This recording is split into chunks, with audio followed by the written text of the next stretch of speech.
I do not want to say what the Gen Zs want because I am not their spokesperson. But when people came to the streets, they said Ruto the system, not just the president.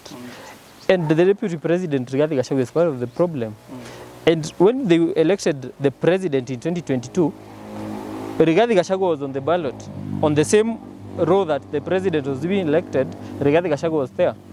And I don't think that they wanted Rigathi Gachagua to be president. I think what Kenyans want is, let's go back to the drawing board where we put these guys in office. Let's start afresh. Let's see if we can get people of goodwill that we can put in these offices. Right from the president, deputy president, speaker of the National Assembly, the speaker of the Senate, every member of the parliament, every governor. I think people want an overhaul of the whole system. Let's try and see if you can get people of goodwill. And time was ripe. Because I think if people wait until 2027, Okiya Omtata, who has been very consistent, right from when he was not in office up to today,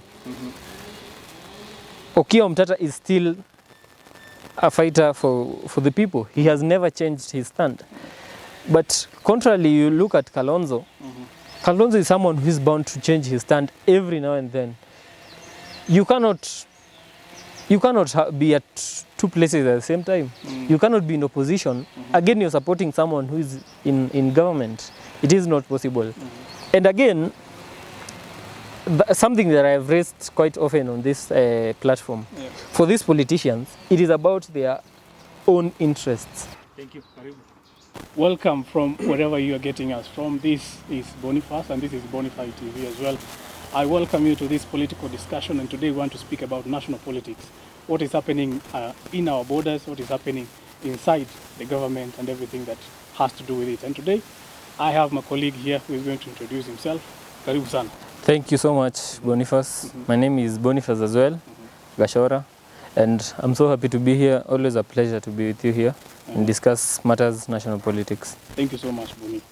And before we even do the pleasantries and everything, let us start from where we're supposed to start. How has the past 1 month been for you politically, and even with outside political, how has it been for you? Yeah, I think the last time I had an interview with you, we had the demonstrations. In the last time we went to demonstrations on 25th of June. And after the demonstrations, I took a step back on doing interviews and everything. But the last 1 month, last 2 months, I'll say have been challenging. You know, being in politics is not easy. It's not easy. It's not easy. Especially when you're opposing the government in place. It's not easy. It has been quite difficult, but it's what we signed up for. And you fight back, you try and be strong. It's not an easy task, but it has been well. Yeah. Do you believe the government has achieved anything that the people are asking the government to do? Do you think it has lived up to that call? Not in one way. The government has been, as people have said, tone deaf on the demands of Kenyans. Everything. And this is not about Gen Zs. It has never been about Gen Zs. And you can recall, last time we did an interview with you, I told you, even the finance bill had not been rejected yet, but I told you, Kenyans are on the streets fighting bad governance. It's not the finance bill. If it were the finance bill, demonstrations would have immediately stopped after it has been rejected by the president. But what Kenyans are fighting for, or against, is bad governance, which the current government is the direct and very, very acute representation of bad governance. And the demands that you fire the whole cabinet and replace it with a new one were the epitome of try and show us you can be part of a good government, which were not needed to. You can see the replacements that were brought. They're just a conglomerate of all Kenyans' problems in one basket. When you look at that cabinet, it is just every other problem this country has had since independence. And bad governance, when you talk about fight corruption, fight tribalism, fight impunity, when you bring back people who've been there overseeing these problems, it clearly shows that you're not willing to solve the problems Kenyans are fighting against. And I said, if at all Kenyans are serious about getting these problems out of this country, the government in place has to exit. You have to have a government, first of all, that shows the goodwill. The goodwill is very important, so that even those people in government doing all these deals and everything can realize there's a new sheriff in town.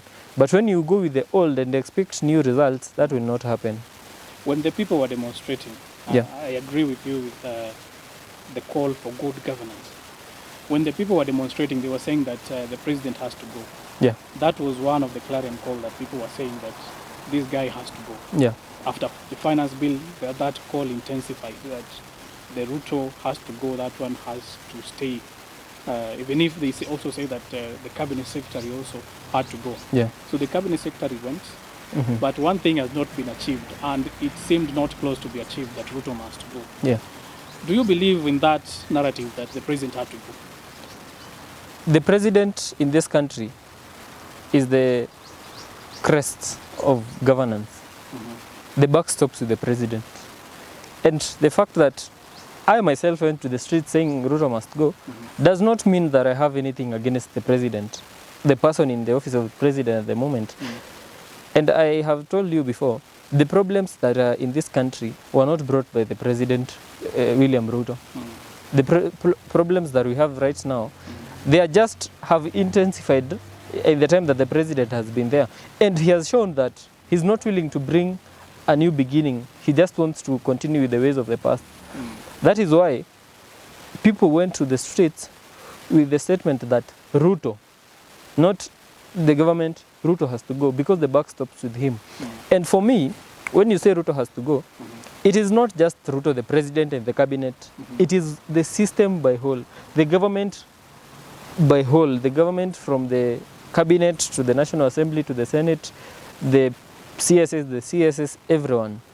And when you say Ruto has to go, it represents that you are going to have a new beginning. And if at all the president goes and he leaves every other part of the government in place, I am very sure that nothing will change. So it has to start with the president, because in this country we have seen that anything that is in his goodwill, anything that he wants to support can go through, even if it is unconstitutional. Like the president has proven he can do anything against the constitution and get away with it. You have seen the bills that have been passed.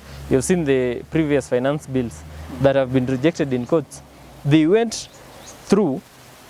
The president was saying, wapende wasipende, hii lazima itapita, and it goes through. So people are saying, if you have goodwill to pass things that are pro you and that you want to leave as a legacy, why is it that things that we want ourselves, you're not going to advocate for? And if you stop and you get out of our way, we believe that we can do things, or we can get someone to do things the way we want. That's the call. That's what the call was about. A complete overhaul of the system. Yeah. But how long will that take for the country to do an overhaul of the system? Because that is a lot. That is a new, fresh government with everyone leaving the government. Is that even practical, Bonnie? Let's start from that. You know, when you ask me that question, what rings in my mind is the call that the president was making. Let's not ban our country.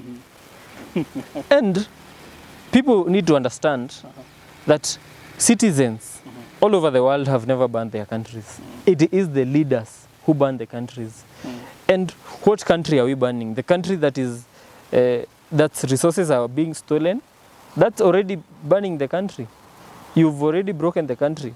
And that's why you're insinuating that what we can do right now is banning it.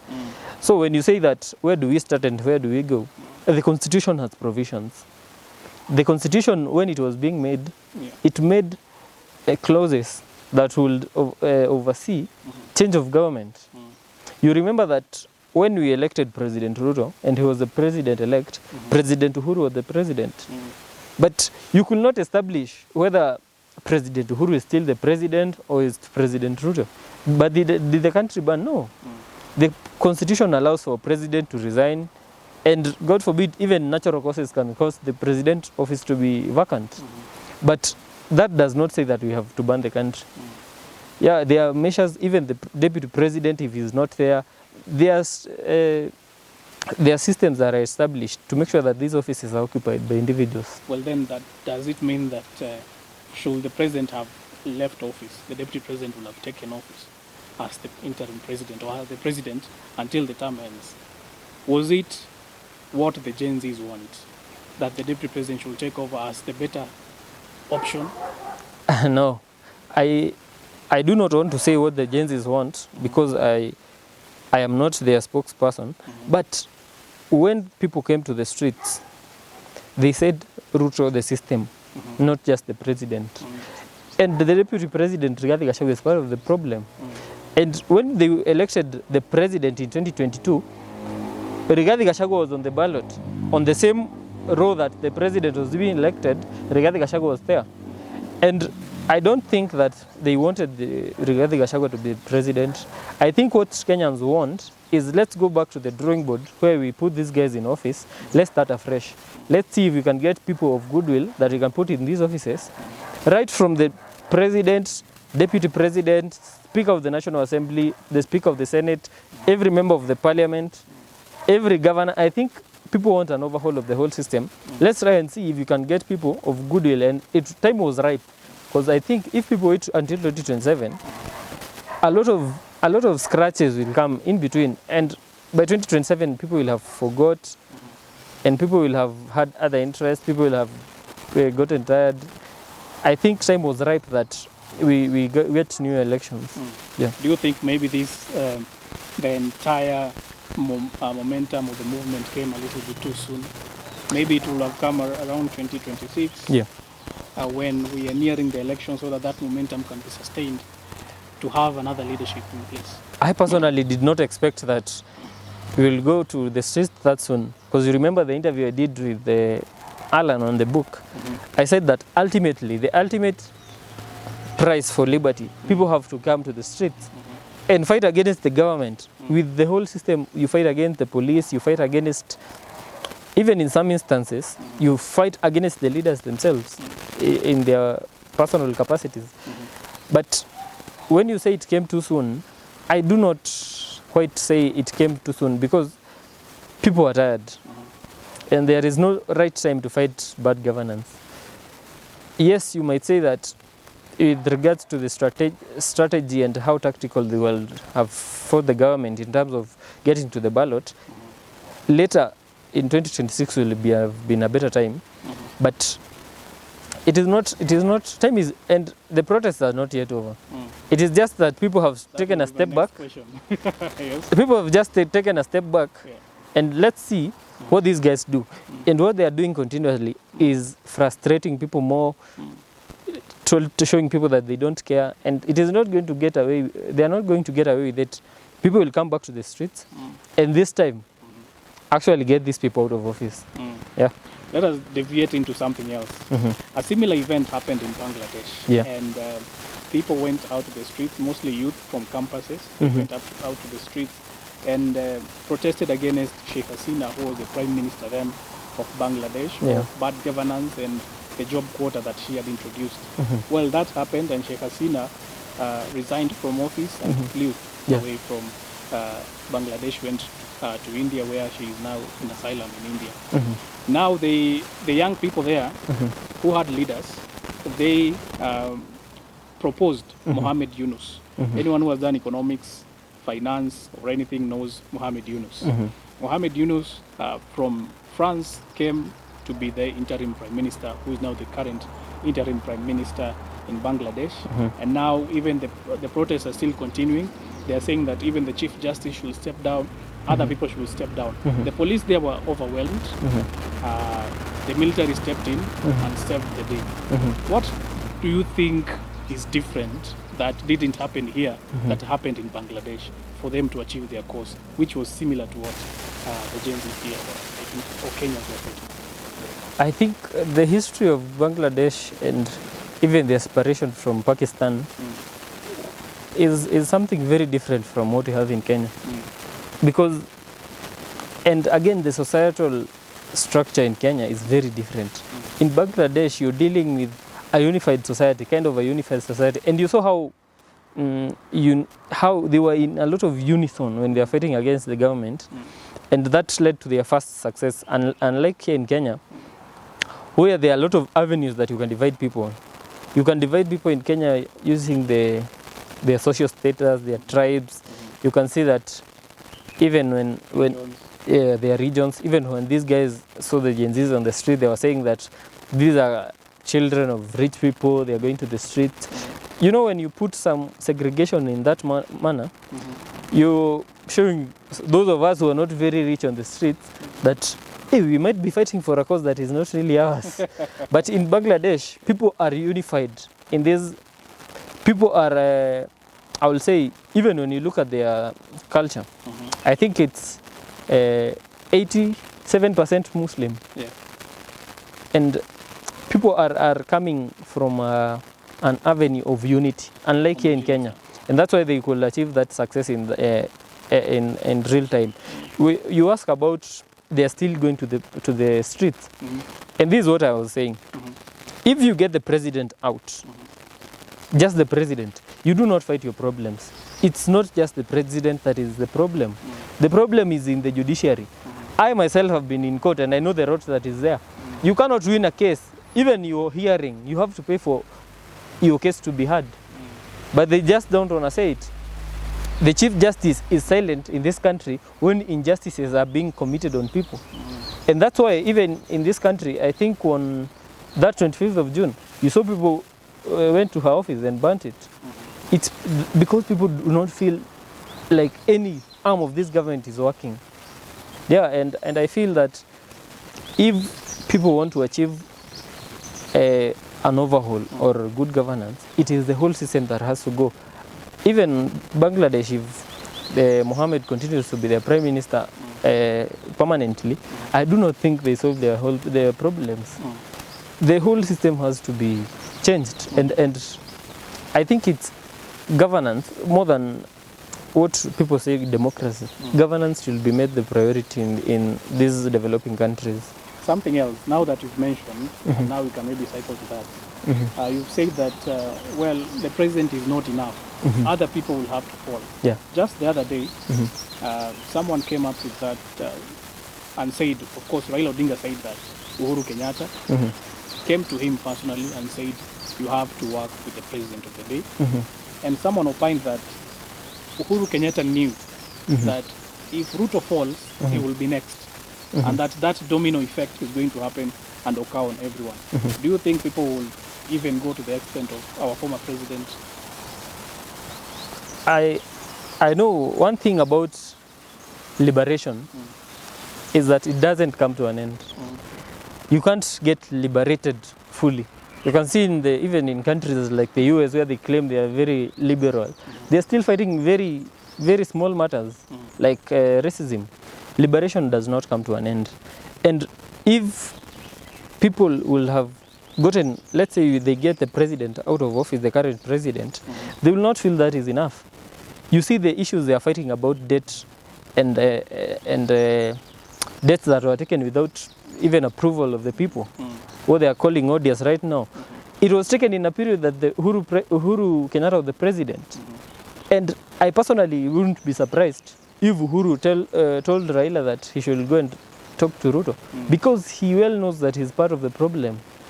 When you look at the societal stratification even in Mount Kenya, when you look at how people own land right from after independence, these things are going to claw back, and they are going to eat on these people and their families with time. There'll come a time that these guys, even the land that they know will be claimed by people will go and settle on those pieces of land. So I think Uhuru Kenyatta well knows he's part of the problem. He has been part of the people who have brought these issues in this country. And just, it comes a time where these leaders, they put their differences aside and just choose to, it's called self-preservation. You just fight to preserve yourself and your family and your wealth and everything. That's what I think is going on right now. And do you think at some point the Gen Zs had a weakness when it came to organization? when they wanted, or Kenyans for that matter, sorry for calling Gen Z, Yeah. Kenyans for that matter in this protest, do you think there was a weakness when they wanted to go out there and protest and deliver their motives? Was there any weakness that made them not to maybe achieve everything that they wanted to achieve? Was the leaderless part a weakness or a strength? I will say it worked both ways. It worked as a strength in the pioneering days, and later grew into becoming a weakness.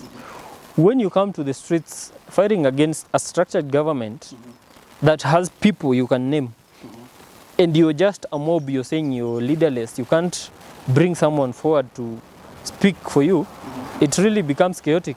Because even if these guys want to give in to your concerns, they just cannot establish how will we solve these guys, who do we talk to, how do we show progress. Even if we were to take a unanimous and just say we are going to talk to all of you, it will not be effective, because it will not make everyone happy.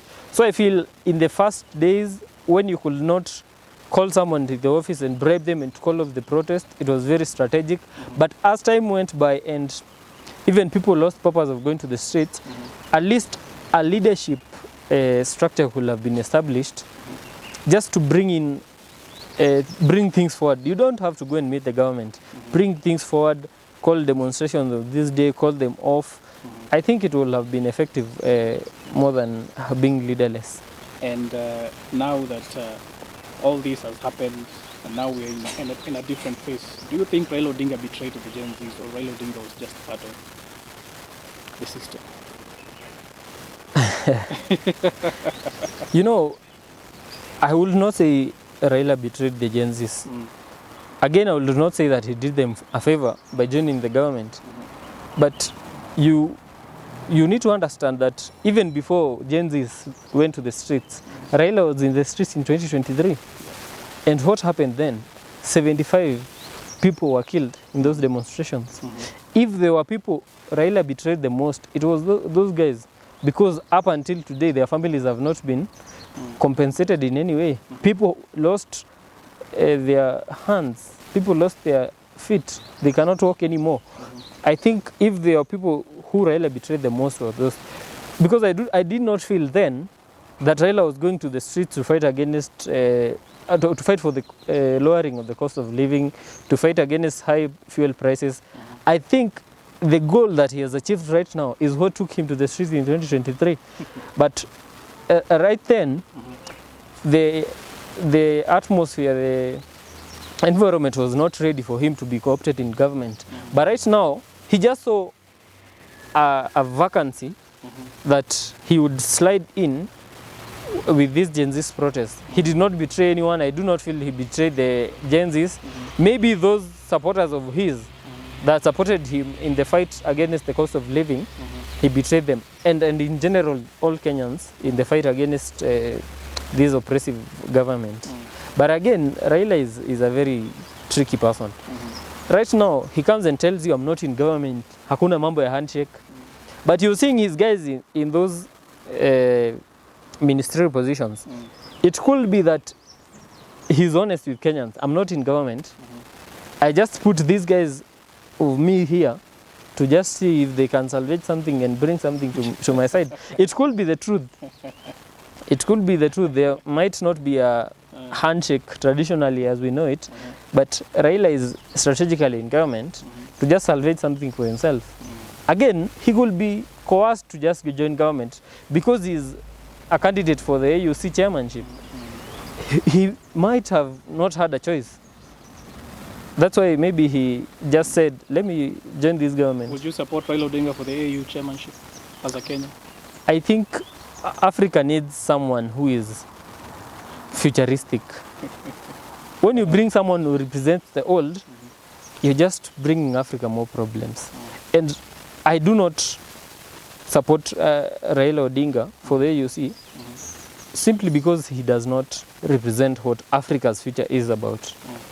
This guy is just going to Africa to advocate for 80% funding from the West. You cannot fund Africa from the West and expect Africa to make progress. That will not happen.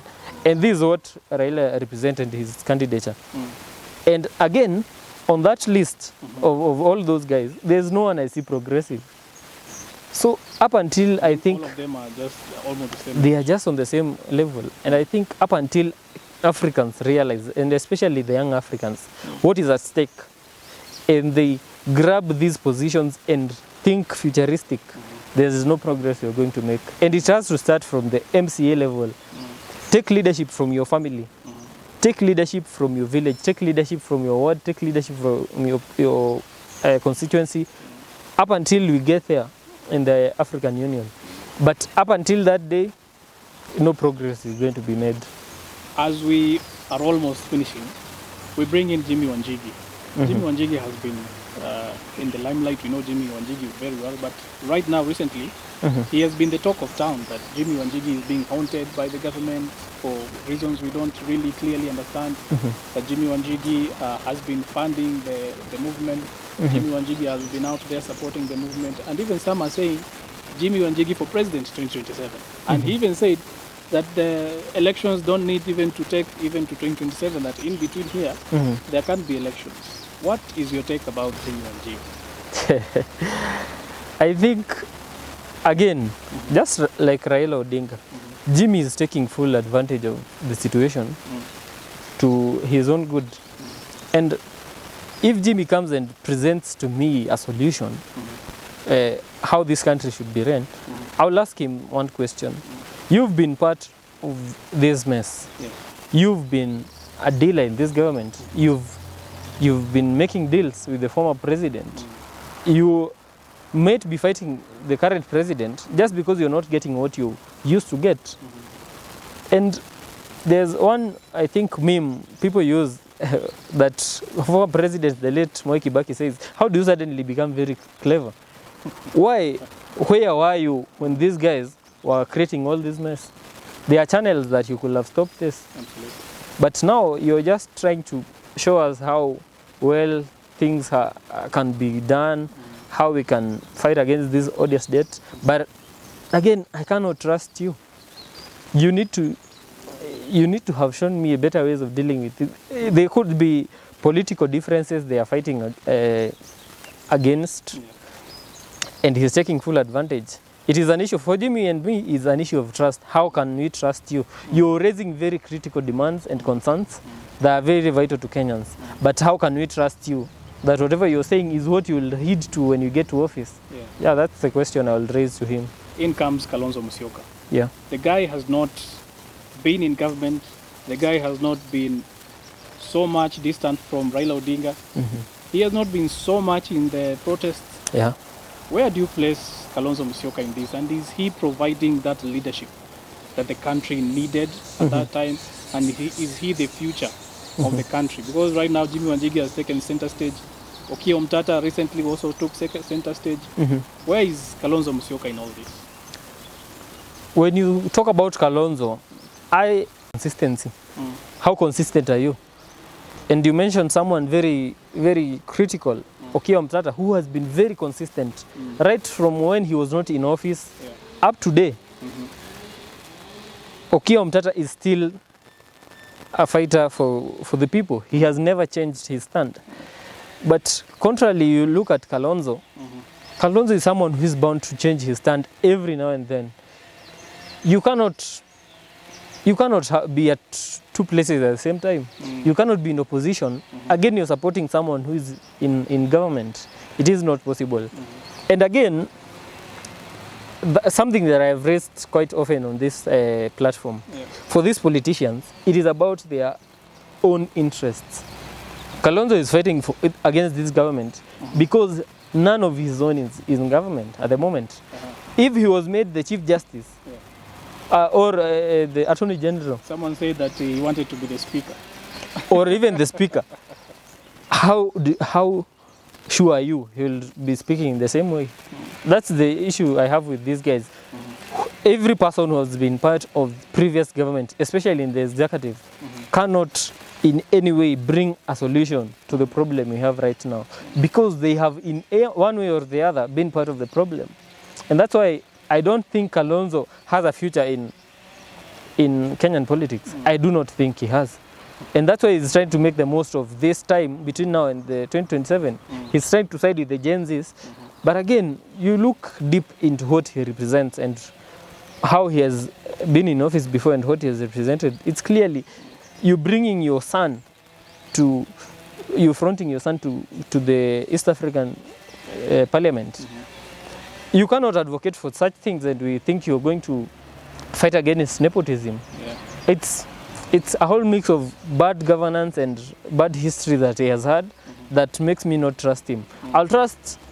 I'm sure I'll trust Jimmy and Okia more because they've not been part of the objective leadership that we've seen. So, as we finish, we have Joho, we have Mbadi, Oparanya, who are in the opposition, and Wandai now are part of the government. What is your take on this? Because we know that they were people who were very solidly opposing. They even voted no for the finance bill. And Mbadi the other day said that there are some sections of the finance bill that need to be implemented. So what is your take about this bill? I think I pity these guys, especially Mbadi, because he's going to carry a cross that he did not take part in building. He's going to carry a cross very heavy that will have been carried by Kenya Kwanza as a whole. And it was a very strategic move by the president to appoint someone from the opposition in the finance docket because he clearly knows, and I am certain there have been allegations that the former finance minister, Ndongo, had tried to resign multiple times, but the president refused to let him off his duties. And the burden that is there, you've seen Mbadi yesterday, just a few days in office, he is meeting the IMF representatives in the country. And it has been said before, time without number, IMF do not build countries, they burn them. And Mbadi is going to be, remember in the next 3 financial years that they're going to be in government, I don't know if he'll be the minister in that time. He's supposed to cater for loans amounting to, I think, 3 trillion in payments of loans. That is a humongous amount that he's supposed to pay in loan payments. Again, you're paying these loans in a time that the government is facing and the country is facing financial problems. So I think Mbadi will be the biggest loser of these guys. Opio and I. You're getting into an energy sector and immediately you get there, petrol prices are going down in the world market, but in Kenya they are not changing the prices. Electricity unit prices, they are going up. How are you going to explain all this? Yesterday I saw him make a press conference that they are trying to work on losses that have been encountered in matters of electrification. But the problem in this country with regards to energy is not in the generation part, it's in the distribution. But if you focus on supplying electricity and not mainly creating the infrastructure to maintain it, it will increase the losses, not reduce them. So I think there is a lot of conflict of policy between what these guys have been advocating for in the past and what they are coming into. So I think they are happy to be CSs. They'll be happy to maybe create a loot here or there, create some billions. But in the face of their political future, they've just crushed it. Because you're not going to come back to the people and say, you're not part of the government, we saw you there. And that's the biggest thing they'll have to fight against in the future. Quick one, PSS. The former Prime Minister, as we heard that is being alleged, the former Prime Minister is to come up with a number of CSS. A number of CSS are to leave office. Your last take on this one? I think Raila has just decided, or he has just realized that Kenyans are not giving him room to explain himself. And he knows that once you bite a small cake, it had the poison. So you have to just take the big cake. In as much as you're going to take poison in yourself, it kills you when you're full. And that's what he's decided to do. he's decided to be part of the skunk in full. Let's be everywhere. Let's be in the cabinet. Have PSS. Let's have parastatal heads, so that even when it comes time to leave, because they know that when the time comes for them to leave, it will be one way. You get away and get away fully. And I think that's what he's decided. They tried making new demands to Ruto. Maybe he's threatened him. Hey, pressure has been a lot on me. Just give me some more and I'll stay. I think that's what happened. Your final take. Let me go first, then I leave you because you are the guest here. All right. I think we are at a crossroads. The government or the country is at a crossroads. People fought for good governance, and I believe good governance has not been given to the people duly as they deserve. As well as we have a system that needs to be checked heavily, and if the opposition, the duly elected opposition, is going to bed with the government, then we are missing the tenets of democracy. You cannot divide the country when you are going for an election, then after an election you go and side with the government so that you can do whatever you want to do. You are duping Kenyans. You are denying Kenyans that chance to have a proper working system of democracy. So my call is that as we continue with this agitation for the government to work in a better way, we need the systems to be placed in the best way possible as Kenyans chose, as our constitution provides. Your last take. I think my last take today will be to tell Kenyans not to lose hope. But again, hope is just a delay of success. If I tell you to hope for the future, I'm just telling you, delay success right now because it will come to you in the future. I'm just trying to console you to take your losses at the moment. What I will say is, Kenyans, be vigilant. What you are fighting against is bigger than the president. It's bigger than the former prime minister. It's bigger than the current regime. It's something that we cannot achieve in just less than two weeks. And the case of Bangladesh, you saw they ousted their former prime minister in a couple of weeks. But again, what do we have after they have ousted their former prime minister? They are back on the streets. They are saying that the chief justice has to go. They are saying that already the parliament was dissolved. But how effective do we want our country to be? It's not a question of just getting these guys out of office. It is even us, as Kenyans, structuring a way that governance is going to be effective in this country. If you're fighting against corruption, you have to be the first patron to represent anti-corruption. If you're saying you're giving police officers bribes and you're asking your leader to not be involved in corruption, you're just being sarcastic. It cannot happen. You have to fight it from your own home up until you get to the presidency. And if the government, we've seen the government has gone to bed with the opposition, if again they are going to be advocates for the bad bills, the bad policies they have been in the past, I think it's time we go again to the streets, because it is the ultimate thing that we have to do.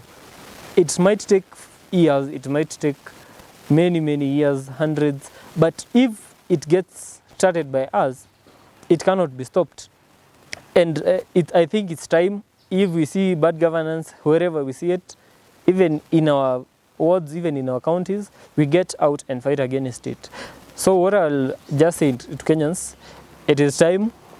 Right now, do not allow any form of impunity in any part of this country. Let's be vigilant and look forward to the future. Thank you. And that is all we had for today. And as well as said, game over.